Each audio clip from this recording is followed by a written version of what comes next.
C'est le matin du 19 janvier 1991 et une paire de F-15C Eagles est en mission d'escorte au-dessus de l'Irak, dans le cadre de l'opération Tempête du désert. Le capitaine César Rico Rodriguez et son ailier, le capitaine Craig Molly Underhill, dégagent le ciel devant une formation de 36 appareils chargés de frapper des cibles près de Bagdad. Derrière eux, des vagues de F-16 effectuent leurs attaques, piquant avec des bombes polyvalentes de 900 kg. Ils les larguent et les engins tombent directement sur les dépôts de munitions irakiens. D'énormes explosions s'élèvent du désert. Ils s'attendent à des missiles anti-aériens et les F-16 remontent en flèche en larguant des leurres et des paillettes. Mais au lieu de missiles, l'aviation irakienne a envoyé 2 paires de chasseurs les plus avancés à leur disposition. Des MiG-29 Fulcrum. En infériorité numérique, les Irakiens gardent leur distance, cherchant une occasion de frapper lorsqu'on leur signale 2 F-15, des cibles parfaites. C'est leur chance et une paire de Fulcrum fonce pour intercepter. Dans le F-15, Rico reçoit un message de son contrôleur AWACS, Mark White. Rico, you have 2 hostile contacts. One bearing 040 for 3-5, second is 340 for 6-5.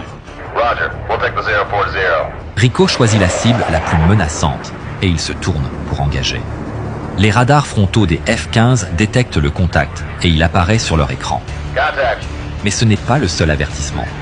Sur un autre écran, un 29 s'affiche. C'est son récepteur d'alerte radar, ou RWR, un dispositif qui lui indique quand des radars ennemis peuvent le repérer. I'm being painted. MiG-29. I see it. Rico et Moll se préparent au combat.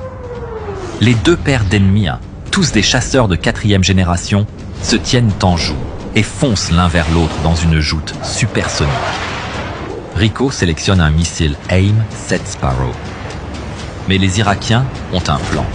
Ils plongent très bas sous les F-15, tentant d'utiliser l'écho du sol pour se cacher du radar. Mais cela ne fonctionne pas. À bord de son F-15, Rico voit le seul contact flou se diviser en 2 cibles bien définies. I gotcha. It's 2 versus 2. Rico sélectionne l'un des contacts et le verrouille. À bord du Fulcrum, le pilote voit son récepteur d'alerte s'illuminer avec l'alarme d'un verrouillage. Mais les Irakiens ont encore un atout dans leur manche. Ils virent de côté et soudain, les alertes se taisent. Le doigt de Rico flotte au-dessus du bouton de tir quand les contacts radars disparaissent soudainement de son écran. I lost it. C'est un angle mort du radar du F-15. Les objets se déplaçant perpendiculairement sont invisibles et les MiG-29 en profitent parfaitement.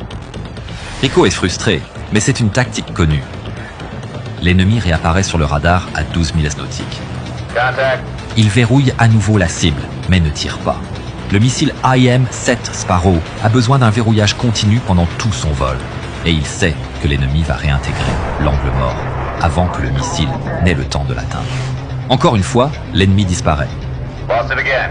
Les MiG-29 continuent de manœuvrer dans le ciel, jouant avec le radar des F-15, Contact. apparaissant et disparaissant constamment de l'écran de Rico.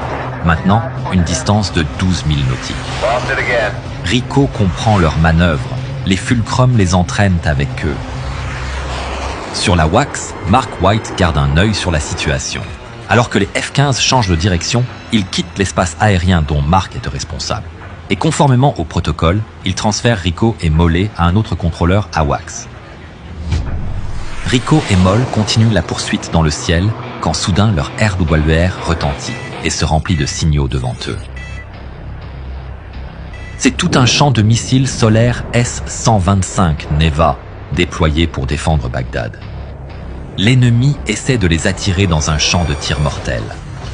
They're dragging us into the city's anti-air. What are we gonna do? Rico contacte la force de frappe et écoute les F-16 effectuer leurs attaques.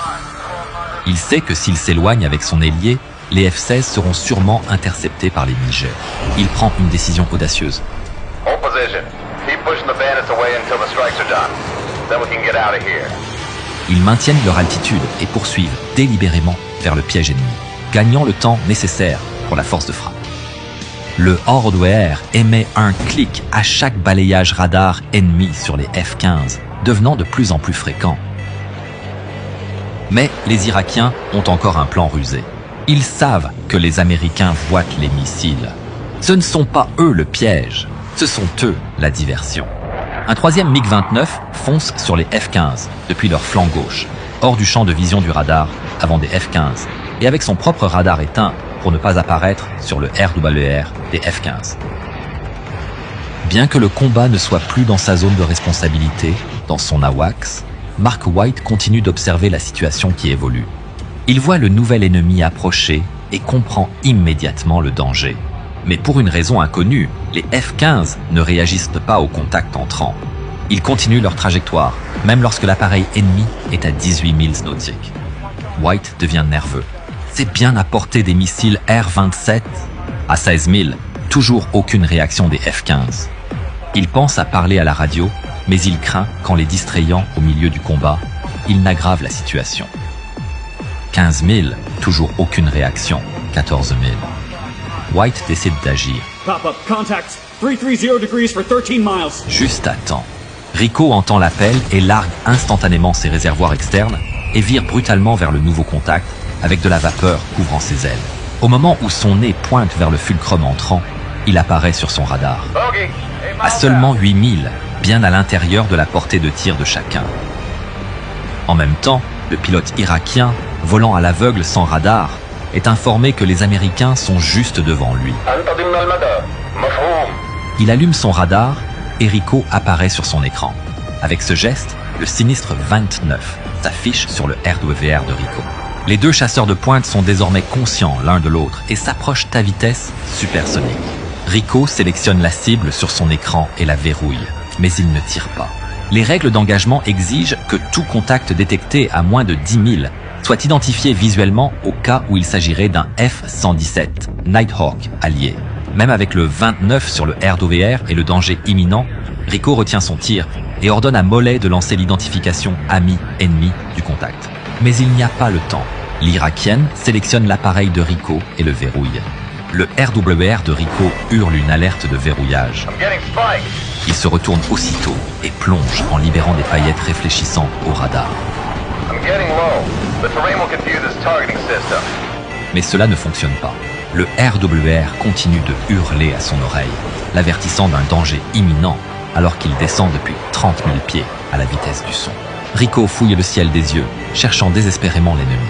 Moll verrouille la cible, son doigt flottant au-dessus du bouton de tir, tout en exécutant une procédure d'identification avec l'aide d'un avion de renseignement.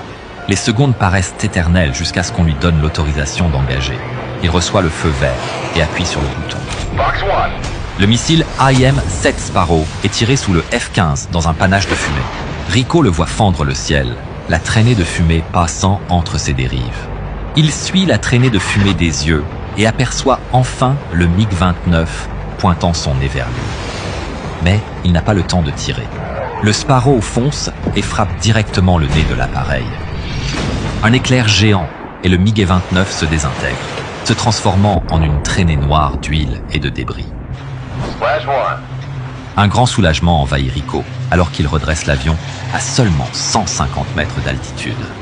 Mais à bord de la WACS, White voit que ce n'est pas fini. Second group, north, 10 miles. Rico scrute le ciel. Il envisage de partir. À ce moment-là, la formation de F-16 est déjà en route vers la base, donc plus aucune raison de rester. Mais l'ennemi est trop proche pour ignorer. Il pourrait se faire tirer dans le dos. Ils doivent se battre. Rico vire vers le nord et l'ennemi apparaît sur son écran. Il est juste au-delà des 10 000, donc il a l'autorisation de tirer. Il exécute une procédure d'identification. C'est un hostile. Il sélectionne le contact sur son écran radar et verrouille la cible. Dans l'avion ennemi, l'Irakien entend l'alerte de verrouillage et entame une manœuvre d'évasion brutale. Mais cela ne change rien. Le verrouillage de Rico reste solide alors que son doigt plane sur le bouton. He lights up as a diamond on my scope. Say again? It goes from a solid radar contact to a diamond, which tells me he's friendly. Les systèmes de Moll ont identifié le contact comme un avion allié. À cet instant, Moll est envahi par un froid pressentiment. Mais Rico est confiant. Ça ne peut être qu'un autre MiG, mais il doit le confirmer de ses propres yeux. Les deux se préparent au combat. Rico choisit d'identifier la cible et Moll se prépare à tirer. Rico fonce vers l'ennemi qui arrive droit vers lui, en hauteur. Il reste bas, laissant le bogey se rapprocher. Puis il remonte brusquement, moteur à pleine puissance. Il voit le ventre du Bogey juste devant lui, mais c'est difficile à distinguer avec le ciel éclatant en arrière-plan. Il maintient son F-15 sur sa trajectoire jusqu'à ce que le F-15 de Rico rugit à moins de 15 mètres du bandit. Et à ce moment-là, il distingue enfin clairement le dessus de l'ennemi, avec son camouflage vert arborant fièrement le drapeau irakien. It's a MiG-29! Rico effectue un large virage à gauche au-dessus de Mige. En regardant à travers sa verrière, il voit le Miguet tourner à plat à gauche, en maintenant son altitude. À cet instant, il repère une ouverture, et la formation académique vole en éclats. C'est un combat tournoyant. Il se retourne et tire violemment sur le manche, coupant le cercle du Miguet. Il subit 10 jets, poussant le F-15 à ses limites. Il voit le Miguet passer en rugissant devant lui, puis tire fort à gauche pour le suivre. Rico voit le Miguet s'éloigner, mais il sait qu'il a l'avantage. Le Miguet plonge, troquant l'altitude contre de la vitesse. Rico le suit, descendant en spirale vers le désert, alors que leurs trajectoires convergent. Rico voit un MiG passer à toute vitesse dans le croisement. Il se rapproche.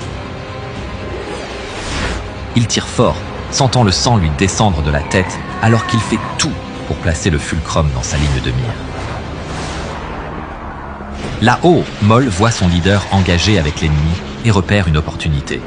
I can come in. Stand by. Rico le sent. Celui-là est pour lui. Il voit le Miguet revenir et il passe l'un à côté de l'autre à pleine vitesse. Il est presque dans sa ligne de tir, mais ils ne peuvent maintenir cette trajectoire. Ils manquent rapidement d'altitude. Rico tire de toutes ses forces, encaissant 10 grammes de plus. Malgré l'écrasement dû au jet, il aperçoit la belle silhouette du fulcrum entrer dans sa mine. Rico sélectionne un IM-9 Sidewinder et commence à viser devant le MiGob pour optimiser l'impact. Mais le pilote irakien le voit et dans une tentative désespérée, il se retourne et tire brusquement vers le sol. Rico s'attendait à une manœuvre de l'Irakien, mais il est choqué de voir le MiG plonger droit vers le sable. Il ne pense même pas à le suivre et remonte à gauche, laissant passer le Miguet. Le pilote irakien commence à remonter, écrasé par des jets extrêmes, alors que son avion continue de descendre. Le sable remplit son pare-brise alors qu'il pousse la post-combustion au maximum, son MiG hurlant en dépassant ses limites de jet. Il fait tout pour redresser le MiG. Mais ce n'est pas assez. Et le Miguet 29 Fulcrum et son pilote irakien s'écrasent dans le sable du désert. Le cœur de Rico bat la chamade alors qu'il redescend de l'adrénaline. Il a gagné. Moll apparaît à 2000 sur sa droite. Tactical, right side. Et Rico peut enfin se permettre de relâcher la pression. Let's go home. César Rico Rodriguez comptera au total 3 victoires dans sa carrière, le plaçant à égalité en tête du classement des victoires sur MiG après le Vietnam. Nous espérons que les deux pilotes aiment notre film. C'est serré aujourd'hui. Deux chasseurs de même génération. C'est vrai, pas comme quand nos XS croquettes des Hawks au petit-déj. Regardez le film complet ici